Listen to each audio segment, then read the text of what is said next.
Good afternoon. Today we are going to be bringing you another Chamber Chats, and I'm Madonna Simmons. I'm actually on the board of the Townville Chamber of Commerce, and it is my privilege today to have Craig Stack from Knight Frank. Hello, Craig. Hi, Madonna. How are you? Very well, thank you. So Craig and I have actually been on the Chamber board together many years ago, but we're not talking about Chamber today. We're going to be talking about Knight Frank. Can you give us a snapshot about what Knight Frank does in our region? Thanks, Madonna. So we're based both in Townsville and Mackay, and our property management portfolio stretches from Cairns through to Gladstone. Our agency team are working both in Townsville and Mackay, and with Sundays, including some project marketing we're currently doing across both regions, and our valuation team covering Central Queensland and North Queensland.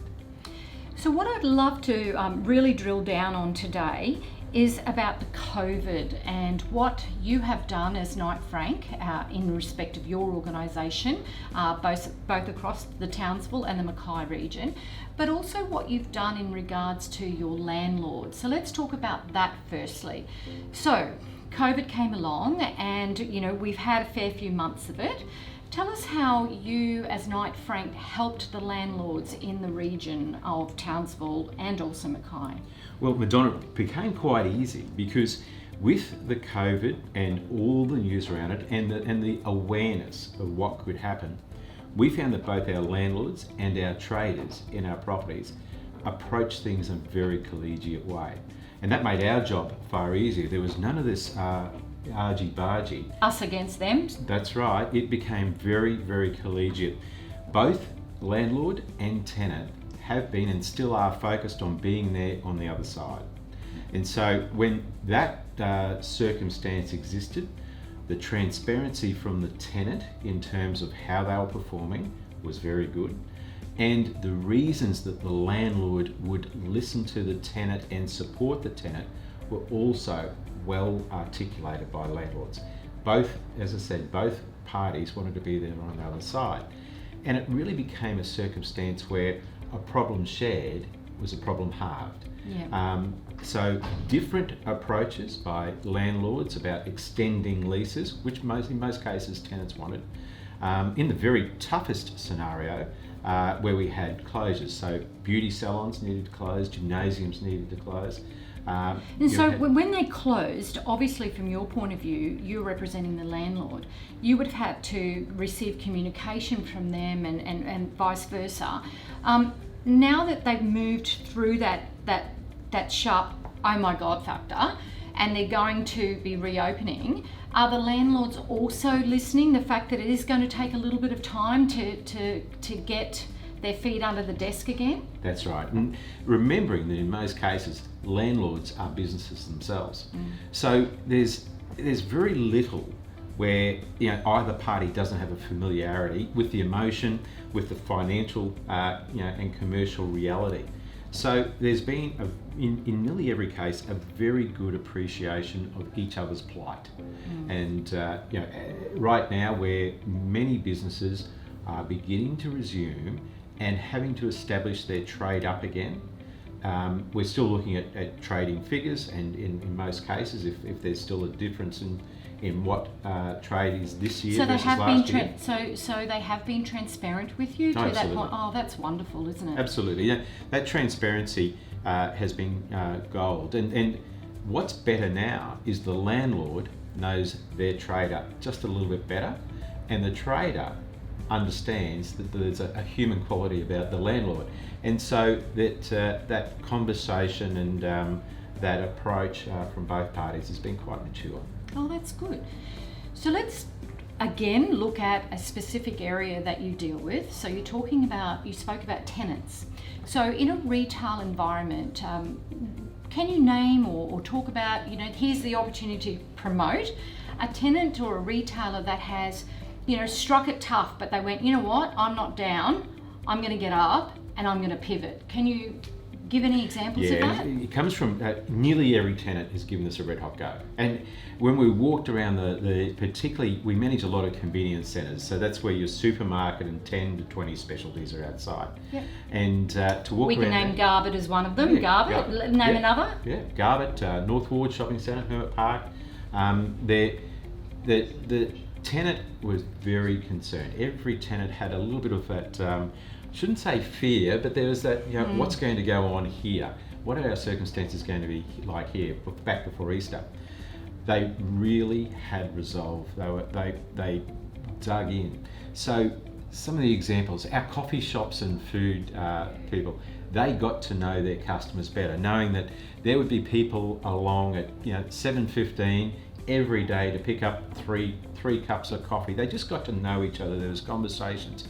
The customers really had a great deal of regard for and traders empathy. as well. That's right. And they put in. So even we had one coffee shop operator that had their shop local, support local type of signage out front, and people were walking in and just, it sounds silly, but putting $2 on the counter and walking off. They weren't wanting anything. Yeah. It was just those sorts of things. We had one great situation where cleaners we contract bought a whole bunch of gift cards in the centre, and those gift cards were then available for frontline health workers.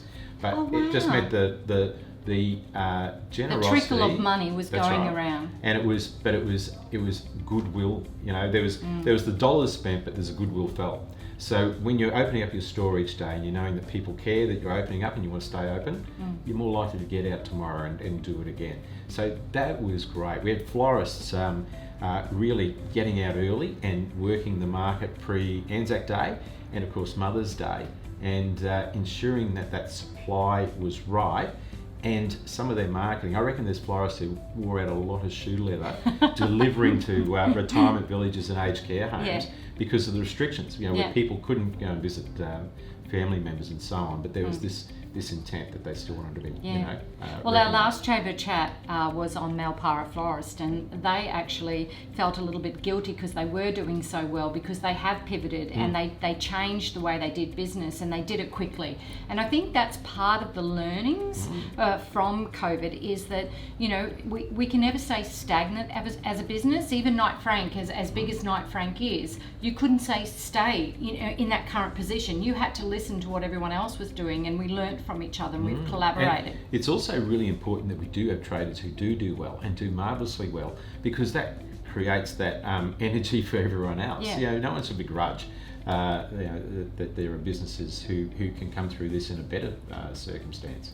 So you just touched on before the shop locally.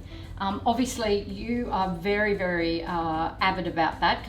Let's talk about that. Let's think about what it is that we do as customers locally, and your program that you've got. Yeah, so we have our own Shop Local Townsville marketing, and that's something that we put in for all the retailers that we are associated with, and just to market their product, their wear, their service line, their story as often as we can. How can we find out about that? So Shop Local Townsville, it's Facebook or Instagram, and it's already great. It's got 6,000 or more followers, and people seem to be interacting. I know nothing about social media, but last year we had $1.4 million, I don't know, things that meant likes. Or followers? Interactions where someone posts it on indeed. and back and forward. So it's evident that there's interest in local welfare, and by welfare, the community economic welfare. And that's one thing that Townsville's always been very good at. That is understanding that there is a business there that can be supported, and if it's worthwhile supporting, people get out and do it. We've still got a really strong median income. We've still got a very good, despite what you might hear, we've still got some very good employment numbers in this city. And we've really got some good infrastructure coming online, which is going to create jobs. And that's what we want people to remember, is that Townsville has always been a strong base, and it's diversified income. And so for us, and having children into the future, we want to tell them that there's going to be jobs. And I think that's important. Yeah. So let's talk. It is a hard one to touch, and it might be our second last question, but bricks and mortar. So over this period of time, we have definitely seen a change in retailing habits. So bricks and mortar. What do you see the future in this region, and your thoughts and impressions on that? KISS principle. So for new traders, it'll be keep it simple. It's difficult, and it doesn't matter where you are now. difficult to raise the finance to do the fit out, difficult to raise the finance to buy the stock. So it needs to be simple, and we as a customer base need to understand that we might be walking into an enterprise without $30,000 worth of signage.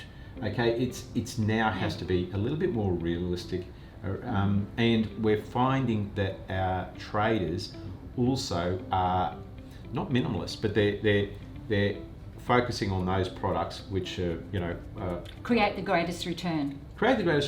But also have that little bit of unique factor about it. So it's keep it simple as possible. And I'm very during COVID, when we were in lockdown as a community, nationally we were in a lockdown. There were still lineups in front of shops and so on. Admittedly, sometimes when we were all trying to buy toilet paper. Having said that, there were still lineups around the place, and it was that in itself is an energy. When you see people wanting to do something or be somewhere, immediately your attention is at least, what are they doing there? What is it about? And so the bricks and mortar has a place for it. Where we have a circumstance now for some types of buildings, if they're not compliant anymore, it doesn't matter what happens in retail. It's just hard to make them work, and potentially those sorts of buildings will end up being more residential based. Profile is something that's very good. I think social media helps with profile, even those businesses that might have been a little bit hidden before. So if we say yes, they've got an awareness, we then have to create convenience. So convenience still works. So I think we're just going to close it off on office leasing, and let's talk about office leasing and the businesses in Townsville. We have actually been working from home for a period of time. We've gone back into the office.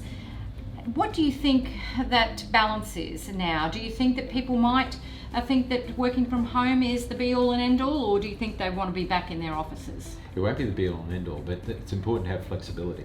And we were already looking to go down that path pre-COVID where people could work from home. If you want the very good people, and those good people have got circumstances in their life which requires them, to spend more time with family and so on, then automatically good businesses needed to recognise that.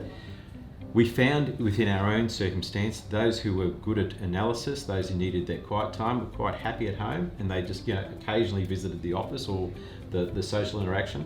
Those who are in sales and just needed energy and people around never left the office. So it was it's different, for the different circumstances and the different type of personalities. But I definitely think there's a place for the office. I would suggest, though, it comes back to convenience. Those things like the parking and just that, if you make it difficult to be in an office, it might be a bit tougher for you, and therefore regional areas probably have some slight advantage, because it's very rarely do we find it difficult to get to an office. If we're travelling, commuting 2 hours in a train or something like that to get into a 40-level building. Yeah, I think we are very spoiled in the regional areas. And that possibly presents our opportunity. We are now hearing of major corporations, rather than have 4,000 people in a commercial office in the middle of Sydney or Melbourne, considering about resilience, and continuity of business, saying, right, some here, but also some out there. So and whether that it's that really focuses on our mission for Chamber of Commerce, which is that decentralisation and assisting our regional areas to be more prosperous. And we probably said it in hope previously, but this circumstance provides an opportunity that's real, that we can, as a chamber, as a region, we can go to major enterprises and be listened to.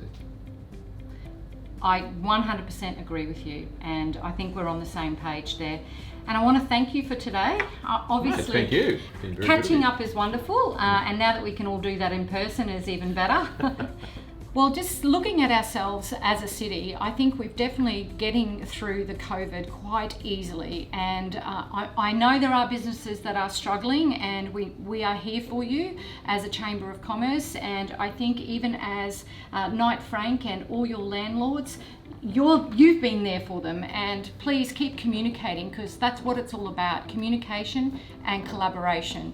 And we'll see you next time on our Chamber Chats. Thank you, Craig. No, thanks, Madonna. Thanks, the Chamber.